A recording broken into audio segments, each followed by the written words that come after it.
If you'd asked me a year ago, I would have said my marriage was solid. 12 years with Nancy, and we had it all: a nice house in the suburbs, steady jobs, a golden retriever named Duke, and a rhythm to our lives that felt comfortable, even reliable. Sure, we had our rough patches, but who doesn't? I figured we were just like any other married couple navigating life's ups and downs, but looking back now, I can see where the cracks started to form. It began subtly. Nancy always loved music, but over the past few months, her obsession had ramped up. She started going to concerts more often, sometimes with friends, sometimes alone. At first, I didn't think much of it. I mean, everyone needs a hobby, right? But then it wasn't just concerts. It was exclusive afterparties, late-night jam sessions, and weekend trips to see this one particular artist, Chase Hunter. Now, Chase wasn't just any musician. He was the new face of indie rock, with that whole brooding, tortured artist vibe that made women swoon and guys like me roll their eyes. Tattoos, messy hair, and lyrics about heartbreak and rebellion. Nancy talked about his music like it was some kind of spiritual awakening. She even started dressing different: ripped jeans, leather jackets, more makeup than usual. I'd joke about it sometimes, calling her his biggest groupie. She'd laugh it off, but there was always this flicker in her eyes like she knew something I didn't. Then came the phone. Nancy had never been secretive before. We both left our phones lying around the house without a second thought. But now?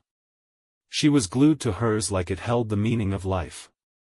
She'd tilt the screen away when I walked by, take calls in the other room, and guard it like Fort Knox. When I asked about it, she'd brush me off with some excuse about work or friends needing advice. But I wasn't stupid, something had shifted. I could feel it in the way she kissed me, distracted, distant. In the way our conversations turned into polite exchanges instead of the deep, late-night talks we used to have. Even Duke seemed to sense it, following me around more than usual, like he knew I needed the company. Still, I told myself it was a phase. Maybe she was going through something she didn't know how to talk about. Maybe we just needed a weekend getaway to reconnect. But deep down, I knew better. I just didn't know how bad it was going to get. It wasn't one big, dramatic discovery that blew the whole thing open. It was a slip-up. Something so small, it almost didn't register. It was a Wednesday night. Nancy had just come back from another work meeting, her usual excuse lately. She smelled like expensive cologne, not perfume, cologne, and when I pointed it out, she brushed it off with a laugh. Oh, I must have hugged Sarah. You know how her boyfriend's cologne lingers on everything. I wanted to believe her. I tried to believe her. But something about the way she said it felt off. Too rehearsed. Too easy. Later that night, while she was in the shower, her phone buzzed on the nightstand. Normally, I wouldn't have thought twice about it. But this time, I glanced over. The name on the screen made my stomach drop. Chase Hunter. I froze. My heart started pounding, and I felt this mix of shock and disbelief wash over me. No way. It couldn't be. Maybe it was just some fan group chat or something innocent. But then it buzzed again. Last night was incredible. Can't stop thinking about you. The blood drained from my face. I stared at the screen, hoping, praying that I'd read it wrong. But there it was. Clear as day. I sat there, numb, the phone still buzzing every few minutes. Part of me wanted to throw it across the room. Part of me wanted to confront her right then and there, demand answers. But I didn't. I just sat. Frozen. When Nancy finally came out of the shower, wrapped in a towel, humming some tune under her breath, I forced myself to act normal. She didn't even notice the tension radiating off me. She just climbed into bed, kissed me on the cheek like nothing was wrong, and rolled over to scroll through her phone. I lay there, staring at the ceiling, my mind racing. The texts were there. The proof. But I needed more. I needed to see it for myself. Because once I confronted her, there'd be no going back. The next day, I started watching her closer. I paid attention to every excuse, every meeting or girls' night out. And the more I watched, the more obvious it became. Nancy wasn't just cheating, she was living a double life, and I was about to find out just how deep the betrayal went. After seeing those texts from Chase Hunter, I knew I couldn't sit around pretending everything was fine. But I also wasn't about to go in blind. I needed undeniable proof, something she couldn't weasel her way out of with another lie. The opportunity came faster than I expected. That Friday, Nancy announced she'd been invited to an exclusive industry event. She worked in marketing, so stuff like this wasn't unusual, but the way she said it, casual, almost too casual, set off every alarm bell in my head. I might be late, she added, grabbing her purse without meeting my eyes. Don't wait up. Yeah, I bet. The second the door closed behind her, I grabbed my jacket, tossed Duke a treat, and headed out. I didn't have a plan, but I knew where Chase was performing that night, a trendy rooftop bar downtown that Nancy had conveniently forgotten to mention that I parked a few blocks away, my heart pounding like a drum. Part of me hoped I was wrong. That I'd get there and find nothing. That this was all some horrible misunderstanding, but deep down, I knew better. The rooftop was packed with the usual crowd, young, stylish, people with lives that revolved around Instagram stories and overpriced cocktails. I kept my distance, weaving through the crowd, scanning every face, and then I saw her. Nancy was standing near the stage, laughing at something Chase said. She wasn't just watching him perform, she was with him, close enough that their bodies brushed against each other every time he leaned in to whisper something in her ear. My stomach twisted. But I didn't move. I just stood there, watching the woman I'd shared 12 years of my life with, wrapped around some singer like a love-struck groupie. But it got worse. After the set ended, they disappeared through a side door, probably heading to one of those private after-parties Nancy always claimed were just networking opportunities that I followed. My hands were shaking as I crept down the dimly lit hallway, the bass from the music above vibrating through the walls. I stopped just outside a door slightly ajar, voices spilling out into the hall, and then I heard it. Nancy's voice, low and breathy. "You're amazing, Chase. I don't know what I'd do without you." His response was muffled, but it didn't matter. I'd heard enough. I didn't barge in. I didn't cause a scene. Instead, I pulled out my phone and snapped a photo, her arms wrapped around him, his lips on her neck. The final nail in the coffin that I left without looking back, my mind a blur of anger, heartbreak, and disbelief. By the time I got home, I wasn't even sad anymore. I was ready to confront her. I didn't sleep that night. I just sat in the living room, staring at the photo on my phone. Nancy tangled up with Chase Hunter, looking at him like he was her whole world. It was like watching my entire marriage collapse in one still frame. Around 3 a.m., I heard the door creak open. I didn't move. I wanted her to see me sitting there, wide awake, waiting. Nancy walked in quietly, like she was trying not to wake me. She had that glow about her, the kind of glow you get when you've spent the night doing things you shouldn't be doing. Her hair was messy in that "I don't care" way, and there was a smudge of lipstick on her neck.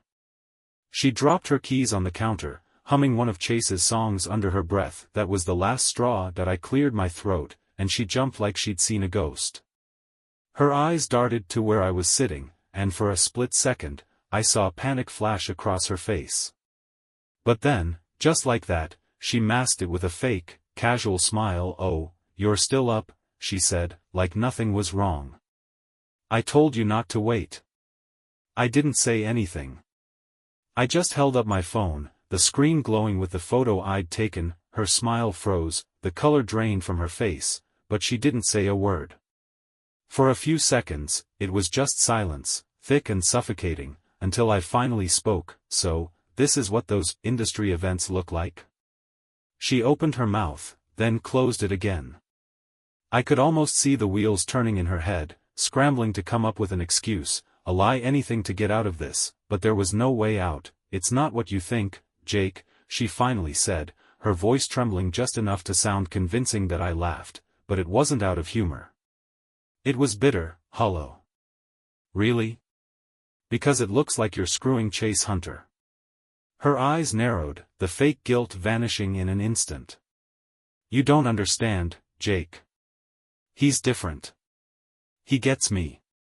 That hit harder than I expected. He gets you? I repeated, my voice low. I gave you 12 years, Nancy. I was there for everything. And you throw it all away for some singer who probably doesn't even remember your name after his next gig? Her face hardened. You think this is all about him? You've been checked out for years, Jake. We've been dead for a long time, and you know it. I stood up then, the weight of her words sinking in. But instead of feeling hurt, I felt free. Maybe we were, I said quietly. But I didn't cheat. I didn't lie. She didn't respond. She just grabbed her bag and headed for the stairs. Where are you going? I called after her. She paused at the top, looking down at me with that same cold expression. To pack. And just like that, it was over. I sat back down, listening to the sound of drawers opening and closing upstairs. I thought I'd feel shattered, broken. But instead, I felt a strange sense of relief. Nancy was out of my life, and for the first time in a long time, I was ready to move on. Nancy was gone by morning. I woke up to the sound of her car pulling out of the driveway, leaving behind nothing but silence and the faint smell of her perfume lingering in the air. The house felt hollow, like someone had ripped the soul out of it. But instead of feeling empty, I felt lighter. Like I'd been carrying a weight for years and didn't even realize it until it was gone. I wandered through the house, noticing all the little things she left behind. Her coffee mug still sat on the counter, lipstick smudged on the rim. One of her earrings was on the nightstand, glinting in the morning light like some kind of forgotten relic.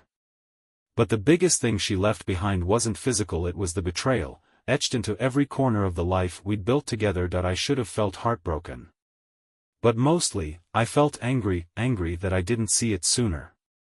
Angry that I wasted 12 years on someone who didn't deserve it.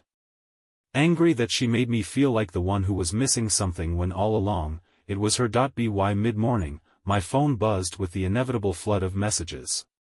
First from friends, then from family. Mike, my best friend since college, was the first to call. Dude, you okay? He asked the second I answered.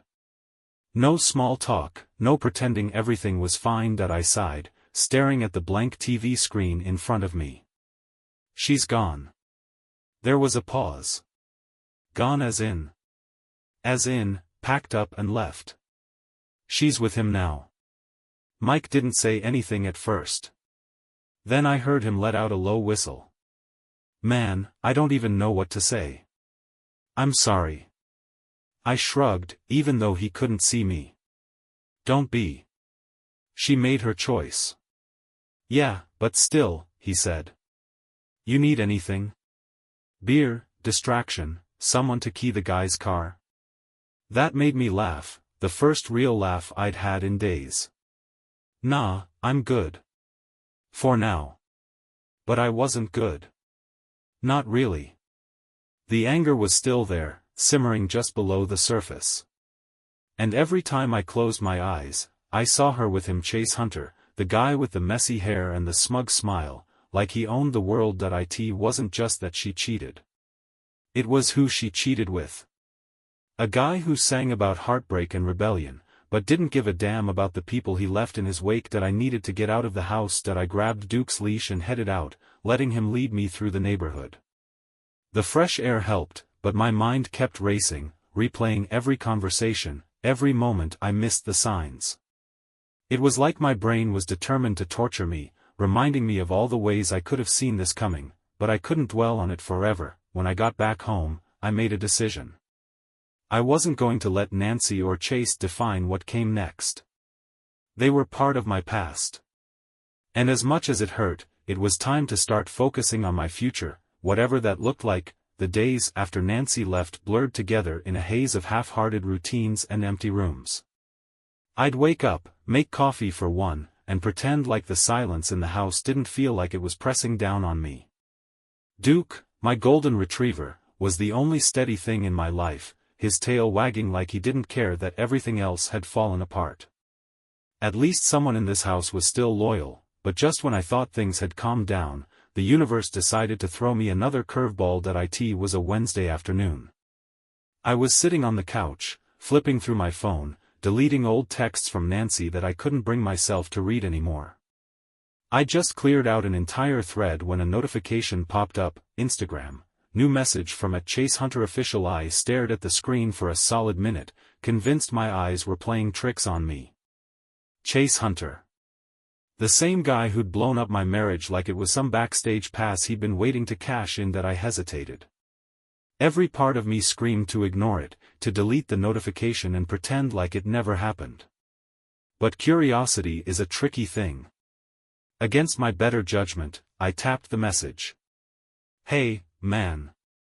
I didn't know she was married when we started seeing each other. Thought you should know. That was it. No apology. No explanation. Just a casual, almost smug message, like he was doing me a favor by telling me now that I felt my blood boil. My heart pounded in my chest like a drumline, and for a moment, I just stared at the message, rereading it over and over, trying to process the sheer audacity. He didn't know she was married? Was that supposed to make it better? Was this his way of clearing his conscience? Or maybe he wanted me to thank him for being honest after the fact. The more I thought about it, the angrier I got. That I tossed my phone on the coffee table and paced the living room, my mind racing. Duke watched me from his spot on the rug, his head tilted like he could sense the storm brewing inside me. I picked up my phone again, fingers hovering over the keyboard. I could let him have it. I could tell him exactly what I thought of him, of Nancy, of the entire mess they'd dragged me into. But as I stared at the screen, something strange happened. That I laughed. That it wasn't a happy laugh. It was the kind of bitter, hollow laugh that bubbles up when you realize how ridiculous everything is. This guy, this tattooed, brooding singer, was messaging me like we were old buddies sharing a drink over a bad breakup. I typed out a response. Doesn't matter. You can have her. I hit send without another thought and threw the phone back on the table like it was toxic, but the message didn't leave my mind. It gnawed at me, replaying over and over. Not because of what Chase said, but because of what it meant. Nancy had lied to him, too. She'd built this fantasy life with him, pretending she was someone she wasn't, just like she'd pretended with me. For a moment, I almost felt sorry for him, almost, but the more I thought about it, the more I realized something. This wasn't just about Nancy cheating. This wasn't about Chase, either. This was about me, about how I'd let my life revolve around someone who didn't deserve it, and it was time to change that. That night, I poured myself a drink, sat on the back porch with Duke at my feet, and let the cool night air clear my head. I wasn't going to let Nancy, or Chase, control the next chapter of my life. For the first time in weeks, I felt like I was finally getting my footing back, and tomorrow, I'd figure out what came next. The next morning, I woke up with a strange sense of clarity. It wasn't like everything was magically fixed, but for the first time in weeks, I felt like I wasn't drowning in the mess Nancy left behind. The message from Chase was still there in my inbox, but I didn't care anymore. He could keep his half-hearted excuses. He was just a symptom of a bigger problem. Nancy was the disease, but even with that clarity, moving on wasn't as simple as waking up and flipping a switch. The house still felt too big, too empty. The bed still felt too cold. And every now and then, I'd catch myself expecting her to walk through the door, keys jingling, like none of it ever happened. That's the thing about betrayal, it doesn't just disappear overnight. It lingers, seeps into the cracks of your life, and takes its sweet time fading away. But I wasn't going to sit around and let it control me. So, I did what any rational, recently betrayed man would do. I threw myself into a project. Something to keep my hands busy and my mind off the fact that my wife had run off with a singer who probably couldn't spell commitment if his life depended on it. I decided to renovate the guest room. It had been Nancy's creative space, filled with half-finished art projects and dusty books she swore she'd read one day. I cleared it out, every discarded canvas and dried-up paintbrush hitting the trash with a satisfying thud. By the time I was done, the room was empty. A blank slate, kind of like my life. I painted the walls a fresh, clean white. Put up shelves I'd been meaning to install for months.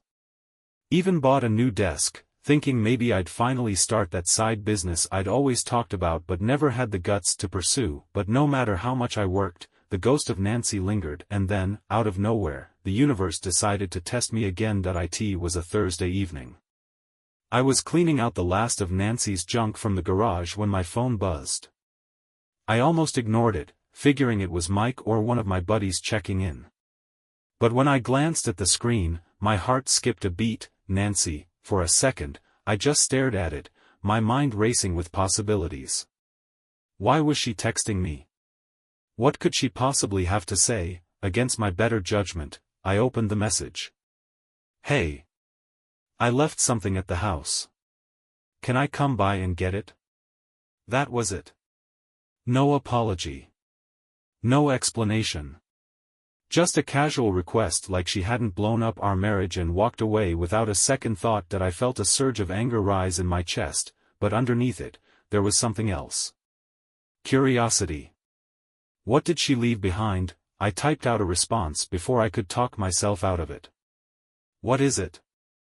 Her reply came almost instantly. It's a box of letters. From before we were married. They're in the attic. The attic. I hadn't been up there in years. I didn't even remember seeing any box of letters the last time I was up there. Part of me wanted to tell her to go to hell. To let those letters rot in the attic along with everything else she'd left behind.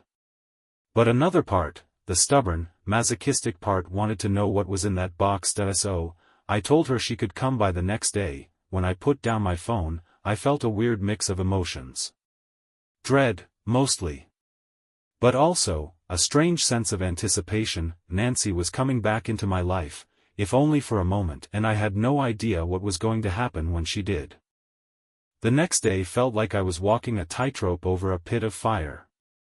Every hour dragged on, and no matter how much I tried to distract myself cleaning the kitchen, walking Duke, even reorganizing the garage, I couldn't shake the thought of seeing Nancy again. What would she say? Would she act like nothing happened? Would she even care? By the time 5 p.m. rolled around, I was pacing the living room like a caged animal. Duke watched me with his head tilted, sensing something was off but not knowing what. Then, right on cue, I heard the soft purr of her car pulling into the driveway. I froze, my heart pounding in my chest like a war drum. For a second, I considered not opening the door. Letting her knock and knock until she got the message. But curiosity's a stubborn thing. I had to see her. I needed to. When the doorbell finally rang, I took a deep breath and opened it. There she was. Nancy stood on the porch, looking like she hadn't lost a single night of sleep. She wore that same effortless charm she always had: perfect hair, subtle makeup, a calm smile that felt like a slap to the face. She looked like the woman I married, but standing there, all I saw was a stranger. Hey, Jake, she said softly, like we were old friends meeting for coffee. I didn't say anything. I just stepped aside, letting her walk in.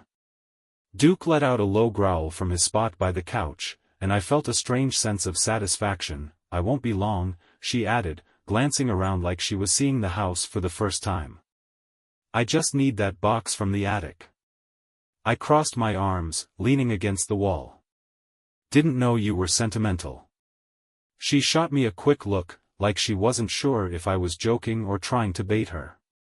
Probably both. Without another word, she made her way toward the attic. I followed, not because I wanted to help, but because I didn't trust her alone in the house. She climbed the creaky steps, and I stayed at the bottom, arms crossed, heart pounding. A few minutes passed before I heard her voice float down from the attic. Jake, can you give me a hand? It's heavier than I thought. I sighed, debating whether to tell her to figure it out herself. But eventually, I climbed the steps, my curiosity getting the better of me. When I reached the attic, she was standing next to an old, dusty box tucked in the corner. It looked like it hadn't been touched in years, the cardboard soft from years of neglect, but what caught my attention wasn't the box itself, it was the envelope sitting on top. I recognized it immediately. It was addressed to me. I frowned, stepping closer. What's that? Nancy's face paled for the first time since she walked in. She quickly snatched up the envelope, tucking it under her arm like it was nothing, just an old letter, she said quickly. Nothing important. But I wasn't buying it. Before she could react, I reached out and grabbed it from her hands. She gasped, but didn't try to stop me. My fingers trembled as I opened the envelope, pulling out a single sheet of paper. It wasn't just any letter. It was a letter from Chase. Nancy, I can't stop thinking about you. Last night was unbelievable. I don't know how long we can keep this up, but I don't care. You're worth it. I'll wait as long as it takes for you to leave him, Chase. I felt the world tilt under my feet.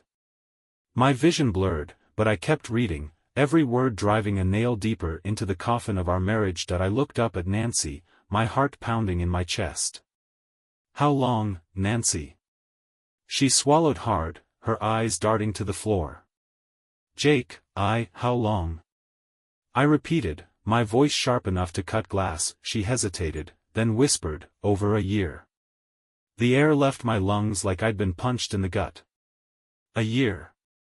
She'd been lying to my face for over a year, pretending everything was fine while sneaking around with him. I didn't say anything else. I just turned and walked down the attic stairs, the letter still clenched in my fist. I heard her footsteps behind me, quick and panicked, but I didn't stop. When we reached the front door, I swung it open and pointed outside. Get out. Jake, please, get out. For a moment, I thought she might argue, but then she saw something in my face, something that told her I wasn't playing games. She grabbed the box from the attic, her eyes shining with unshed tears, and walked out without another word. I slammed the door behind her, the sound echoing through the empty house, and just like that, it was over. But as I stood there, staring at the door, I realized something. It wasn't just over. It was the beginning of something new. The house felt heavier after Nancy left. You'd think after all that finding out about the affair, seeing her with Chase Hunter, reading that letter, I'd feel lighter, like a weight had been lifted. But betrayal doesn't work like that. It doesn't just leave with the person who caused it. It sticks around, sinking into the walls, the furniture, even the air you breathe. I stood there for a long time, the crumpled letter still in my hand, Duke sitting silently at my feet like he was waiting for me to move. But I couldn't. My mind was spinning, replaying every moment from the past year, looking for signs I'd missed. And there were so many signs, but the worst part wasn't the lies or the cheating. It was that letter. I'll wait as long as it takes for you to leave him. Those words kept echoing in my head. This wasn't some fling that spiraled out of control. This was planned.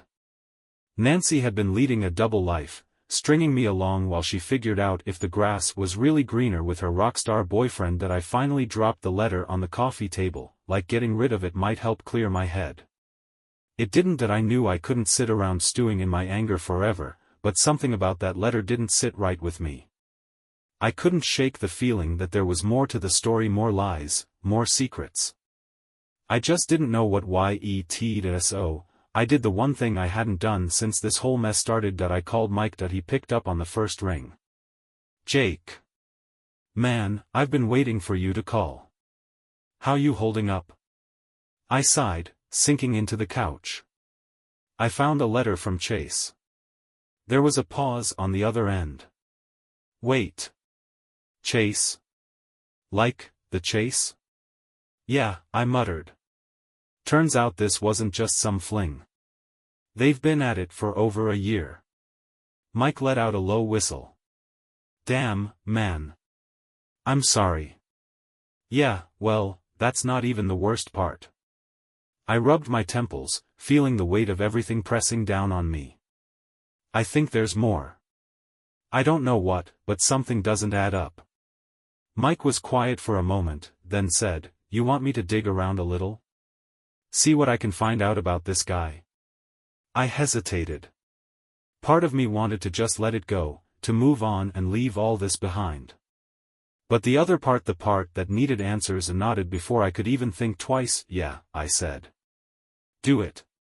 We hung up, and I sat there, staring at the letter again. The more I thought about it, the more it felt like the betrayal was just the tip of the iceberg. Nancy wasn't just cheating, she was hiding something, and I was going to find out what. The next few days were a strange mix of anger and anticipation. I went through the motions, work, home, walking Duke, but underneath it all, there was this buzzing in the back of my mind. I kept thinking about what Mike might find, about what secrets Nancy could still be hiding. By the third day, I was starting to wonder if I was just being paranoid. Maybe the letter was the end of it. Maybe Nancy was just a liar and a cheat, and that was all there was to it.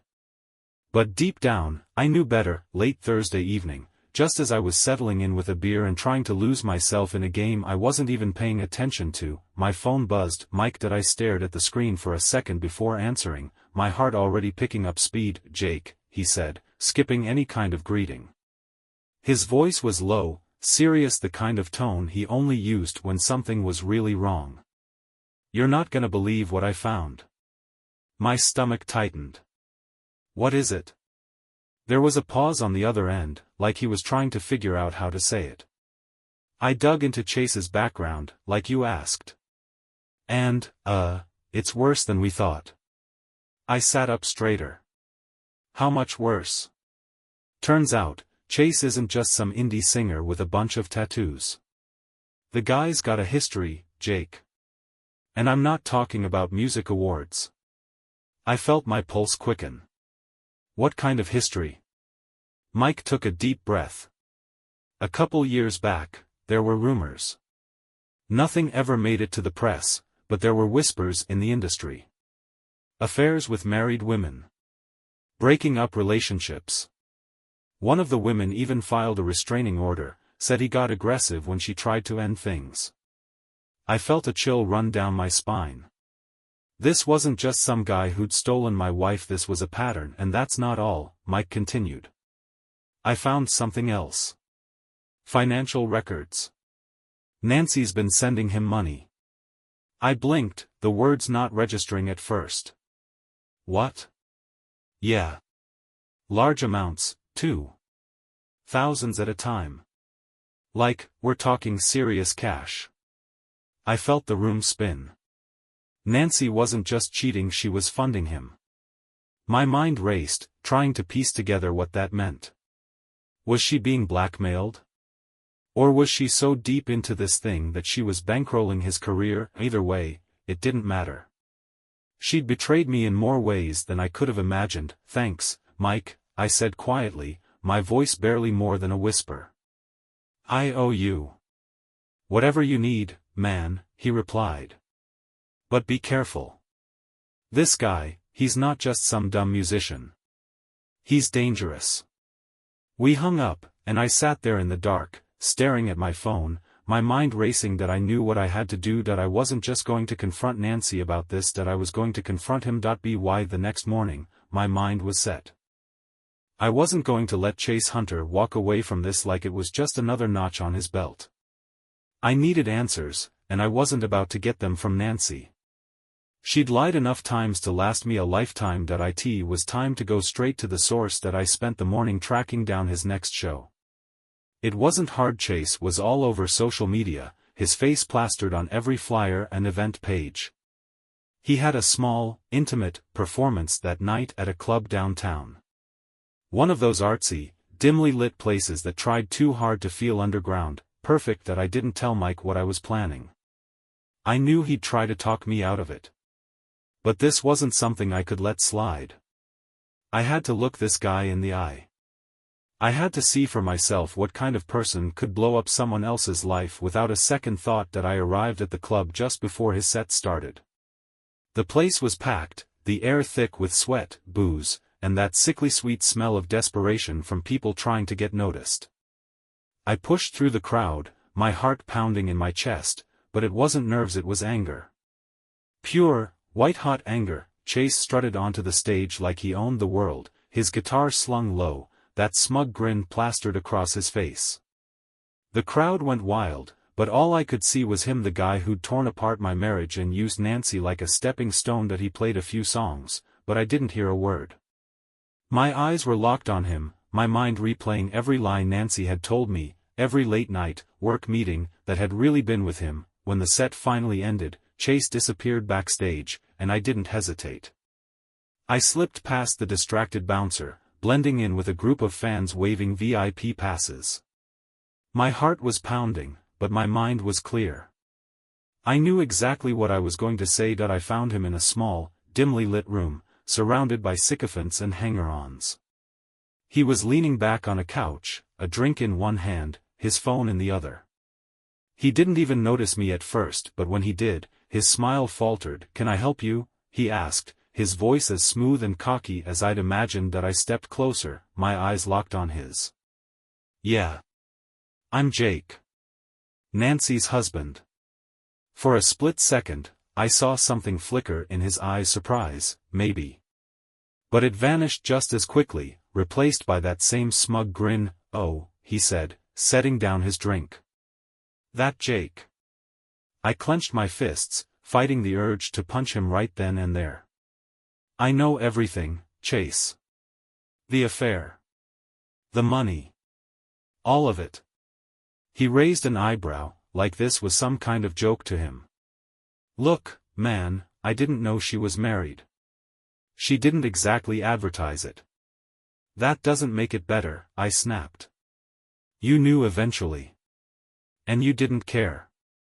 He shrugged, completely unfazed. "She's a grown woman, Jake. She made her choices. Maybe you should be asking her why she stayed with you for so long if she was so miserable." That hit harder than I expected. But I didn't let it show. "I'm not here to ask her anything," I said, my voice low and steady. "I'm here to tell you to stay the hell out of my life. Out of our lives. You think you've won something? You haven't. You're just another temporary thrill for her." Chase chuckled, shaking his head like I was some naive fool. "You think I care about any of this?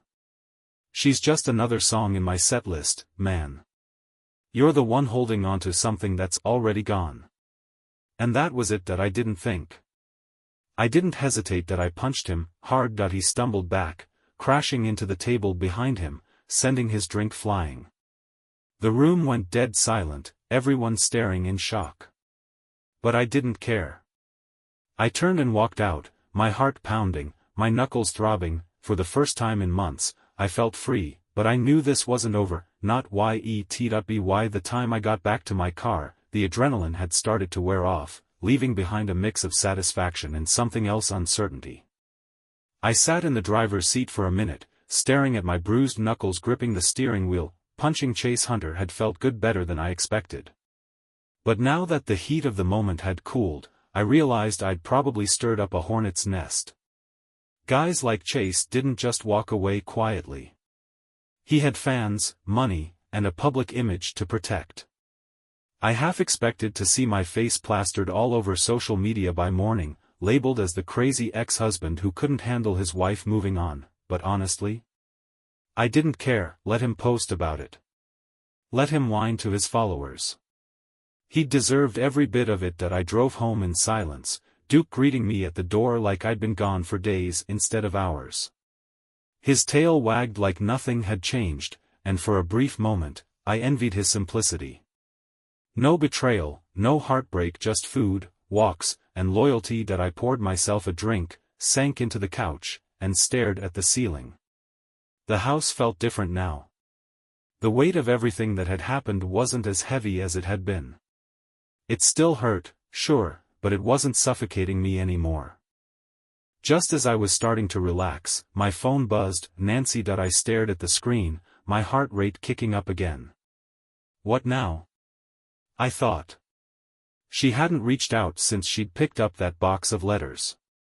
I figured we were done, really, truly done. That I debated ignoring it, but curiosity got the better of me. I swiped to open the message. "You're unbelievable, Jake. I just heard what you did to Chase. Grow up." I stared at the message, my blood starting to simmer again. She had some nerve. After everything she'd put me through, I was the one who needed to grow up. I tapped out a quick response. "Don't worry. He'll survive. But I'm guessing your little romance won't." I hit send before I could think twice, tossing the phone onto the table like it might catch fire in my hands. A few minutes later, it buzzed again. "You're pathetic. This is why I left." I didn't respond. What was the point? She'd made her bed, and now she could lie in it with or without Chase, but just as I was starting to let it go, the phone buzzed again, another message from Nancy. This one was different. "I hope you're happy, Jake. Because Chase isn't done with you." I frowned, reading the message twice, my stomach twisting into knots. What the hell did that mean? Was she just trying to scare me, or was there something more? Before I could figure it out, my phone rang. It was Mike. "You okay, man?" he asked the second I answered. "I just saw some stuff online." My chest tightened. "What stuff?" "Chase. He's posting about you. Claims you attacked him unprovoked. He's playing the victim card hard, man. Says he's gonna press charges." I let out a bitter laugh. "Of course he is." Mike was quiet for a moment. "Jake, be careful. Guys like him? They don't just let things go. And with Nancy in the mix, who knows what they're capable of." I hung up, my mind racing. This wasn't over. Not by a long shot, and something told me the worst was yet to come. It's been 6 months since that night, since I walked into that club and left with blood on my knuckles and a little less weight on my chest. I thought confronting Chase Hunter would be the end of it. But life has a funny way of dragging things out longer than you expect. After Chase went public with his side of the story, things got messy. He painted himself as the innocent victim, blindsided by a jealous, unhinged husband. His fans ate it up, of course, flooding my social media with threats and insults. I even got a visit from the cops after he filed a formal complaint. But thankfully, the club's security footage told a different story, one where he instigated the confrontation. The case got thrown out before it even started, but that wasn't the end of Chase and Nancy. Turns out, their relationship wasn't as perfect as they'd made it seem. A few weeks after the dust settled, Mike sent me a link to an article that made me laugh out loud. Chase Hunter accused of financial exploitation by former lover. There it was, right in black and white. Nancy had been funding his lifestyle, just like Mike found out, but when the money ran and when she started pressing him for commitment, he'd tossed her aside like last season's album. I should have felt sorry for her. But I didn't. Instead, I felt something else, relief. For the first time in a long time, I wasn't carrying the weight of her betrayal. I wasn't wondering what I'd done wrong or what I could have done differently. I finally understood that none of it had been about me. It had been about her selfishness, her lies, her inability to be honest with herself, let alone with me. After everything, I decided to sell the house. Too many memories, too many ghosts in the walls. I bought a smaller place on the edge of town, something that felt mine, fresh, untouched by the past. Duke loves it. There's a big yard, plenty of space to run, and the quiet is finally the good kind of quiet. I even reconnected with an old friend, Samantha, someone I hadn't talked to in years but who showed up at just the right time. What started as casual meetups over coffee turned into something more. Something real. She knows everything about what happened, and she doesn't look at me like I'm damaged. She just gets it. But here's the thing, this isn't about finding someone new. It's not about moving on to another relationship to fill the void. It's about realizing that I'm enough. That I don't need to fix broken people to feel whole. That love isn't supposed to feel like walking on eggshells or constantly questioning your worth. If there's one thing I've learned from all of this, it's that betrayal doesn't define you. It might shake you to your core, make you question everything, but it doesn't have to break you. You get to decide what comes next. For me, it's living life on my own terms. No more lies. No more looking over my shoulder. Just me, Duke, and a future that finally feels like it's mine. And if Chase Hunter ever crosses my path again, let's just say, he won't need a song to remember me by.